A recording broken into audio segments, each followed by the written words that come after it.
আসলে আমরা একটা নিউজ দেখলাম যে আপনাদের মাঠে ধান পুড়িয়ে দিয়েছে, বুঝছেন? জি মামা। আপনি কি সেই ভুইতে গেছিলেন? আমি কেবল আসলাম মামা। ওই ভুই থেকে মানে কতটুকু ভুই? আপনার এক বিঘা মানে 1.5 বিঘা মতন হবে, মানে পুরো পাই যে আপনাদের ওষুধ দিয়ে দিয়েছে। ওই ঘাস পোড়া ওষুধ দিয়ে দিয়েছে। ওষুধ দিয়ে সে বেকারি দেখে ধান এখনো ফুলেও পারি না। আচ্ছা, ইতিপূর্বে আমার কাছে আরো নিউজ আছে যে পটল বান কেটে দিচ্ছে, বুঝছেন? জি, সত্যি এটা? এটা সত্যি, একদম সত্যি। এই যে রাত্রি আধারে কেটে দিয়েছে, কে বা কারা কেটে দিয়েছে আমরা এটা তো জানি না। আচ্ছা, কিন্তু এটা কেটে দেওয়া খুবই একটা দুঃখজনক বিষয়। এটা চাষির ক্ষতি করে দেওয়া, মানে এটা খুবই আসলে কৃষক বাঁচবে দেশ। কৃষক যদি না থাকে তাহলে কিন্তু বাংলাদেশ অচল, আপনারা জানেন। তবু কে বা কারা আসলে এই সমস্ত কাজগুলো করছেন, আসলে এটা মার্ডারের চাইতে কিন্তু ভয়ানক বিষয়। অবশ্যই এদিকে আপনারা নজর দিবেন এবং প্রশাসনিক যারা আছেন আমাদের চুয়াডাঙ্গা এলাকায় তারা অবশ্যই এটা খেয়াল করবেন। আসলে সেই ধানের ভুঁইতে যাবো, এখন আমার তো ভয় করছে, অনেক দূর আর কি। আমি এখন বর্তমান অবস্থান করছি বোয়ালিয়ার মাঠ থেকে। আপনারা দেখতে পাচ্ছেন যে অনেক দূর হচ্ছে, তবু একটু দেখানোর চেষ্টা করে আমরা আসলে এই স্পটে যে দেখানোর চেষ্টা করব। সাথেই থাকুন আর দেখতে থাকুন। এটা হত্যাকাণ্ড বলা চলে, আমার ভাষা আমি বলবো। কারণ পটল গাছ কেটে দিয়েছে। আপনি একটা জিনিস দেখেন, কৃষক যে কি পরিশ্রম করে যে ফসলগুলো ফলায় সে ধারণার বাইরে। দেখেন এই যে কপির চারা দিয়েছে, এটা আসলে বৃষ্টি হলে ওই মানুষটা কিন্তু দড়ি ধরে যে আমার মাঠে চারা দিয়ে আছে। মানে খুব লং প্রসেসিং এবং খুব বাচ্চা যেভাবে মানুষ করে সেভাবেই কিন্তু এই ফসলগুলো আমার প্রাণের কৃষক তৈরি করে। সেই ফসল যদি কেটে দেয়, আসলে আপনারা জানেন যে আমি অনেক কৃষি ভিডিও কিন্তু আমি আপনাদেরকে দিয়ে থাকি। আমি গরিবের জীবন কাহিনীর পক্ষ থেকে আপনাদের ইতিপূর্বে আমি অনেক রকম কৃষি তথ্য কিন্তু আমি দিয়ে থাকি। দেখেন এই সাইডে দেখেন, এই যে কপি, অন্য কোনো মাঠে কিন্তু হবে না। বৃষ্টির ভিতরেও প্রতিদিন বৃষ্টি হবে, তবু বোয়ালিয়ার মাঠে কিন্তু এই কপি তৈরি হয়ে যাবে। কে বা কারা আসলে এই কাজটি ঘটাচ্ছে, এটা খুবই নিন্দজনক বিষয়। এটা আমি দেখছি আপনার মেহেরপুর এলাকায়, আমি শুনছি যে কলার গাছ কেটে দিয়েছে, এই ঝাল গাছ কেটে দিয়েছে। আসলে সে এর মতন কাপুরুষ কোনো মানুষ কিন্তু হতে পারে না যে ফসলের পরে অত্যাচার করে থাকে। এটা আসলে অমানবিক। অবশ্যই আপনারা এদিকে নজর দিবেন, অবশ্যই খেয়াল করবেন কারা এই কাজগুলো ঘটাচ্ছে। চলেন আমরা ধানের ভুঁইটা দেখবো কি অবস্থা, কি পরিবেশ। একজন কৃষকে আসলে বুক ফাটা কান্না ছাড়া আর বলা চলে না।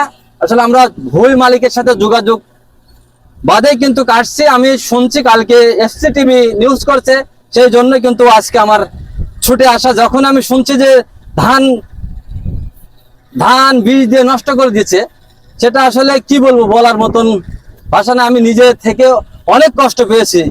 যারা এই কৃষককে ভালোবাসে না তাদেরকে কিন্তু আমি কিন্তু ভালোবাসি না। কারণ আমি একজন কৃষকের সন্তান।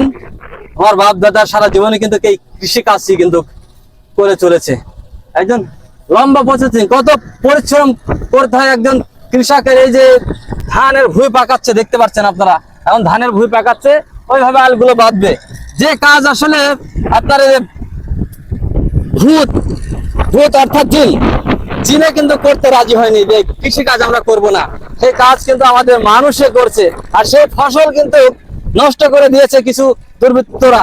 আমরা একটু স্পটে যেয়ে দেখবো, ভুঁইতে যেয়ে দেখি কি পরিবেশ। আসলে আমরা সেই ভুঁইতে এখন চলে আসছি।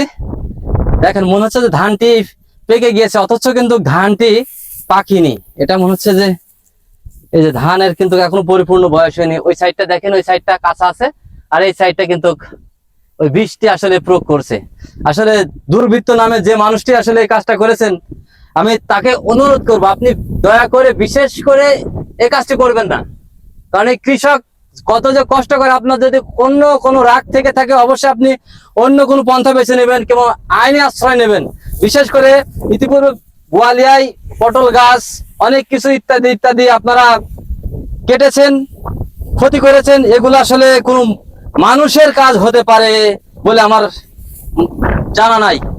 আসলে আপনার অন্য কোনো ক্রোধ থাকলে সেভাবে মেটাবেন। এই যে সেই ধানের ভুঁই আপনারা দেখতে পাচ্ছেন, এই যে বর্তমান পরিবেশ, এটা আসলে বিশাল একটি নিন্দনীয় বিষয়। এখন মেন কথা শোনেন, আমি সেই ভুঁই মালিকের অনুরোধে কিন্তু এখানে আসিনি। আমি আসছি একজন কৃষকের সন্তান হিসাবে, আমি একজন কৃষক হিসাবে কিন্তু আসছি, সেই ভয় দেখানোর চেষ্টা করছি। হয়তো আজকে বোয়ালিয়ার মাঠে ঘটছে, কালকে এই দেখা দেখি আমার মাঠেও কিন্তু ঘটতে পারে। এটা একটা মার্ডারের সমতুল্য। অবশ্যই এদিকে যারা আইন শৃঙ্খলা বাহিনী আছেন অবশ্যই এটা ছোট করে দেখবেন না, অবশ্যই এদিকে একটু নজর দিবেন। এবং এই ভুঁই মালিক কারা, কে বা কারা কিন্তু আমার জানা নেই। আমি আমার জায়গা থেকে, আমি একজন কৃষক হিসাবে কিন্তু আমি এসে এই ভিডিও চিত্র আমি আপনাদের মাঝখানে তুলে ধরলাম। সবাই ভালো থাকবেন, দেখা হবে আবার নতুন কোনো ভিডিও নিয়ে, নতুন কোনো চিত্রে। আসসালামু আলাইকুম ওয়া রাহমাতুল্লাহ ওয়া বারাকাতুহু। মূলত এই কারণে ভিডিওটি করা, আপনি যে হন না কেন, হয়তো আপনি আমার এলাকারই সন্তান, কারণ এই ভিডিওটি আমি আশা করছি যে এই ভিডিওটি আপনার সামনে যাবে। আমি জোরহাত করে বলছি ভাই, আপনি এই কাজ থেকে বিরত থাকুন। আর কেউ যদি থেকেও থাকে, আপনাদের জানা থাকলে অবশ্যই এই সমস্ত নিন্দনীয় কাজ থেকে বিরত থাকবেন। সবাই ভালো থাকবেন, দেখা হবে আবার নতুন কোনো ভিডিও নিয়ে, নতুন কোনো চিত্রে।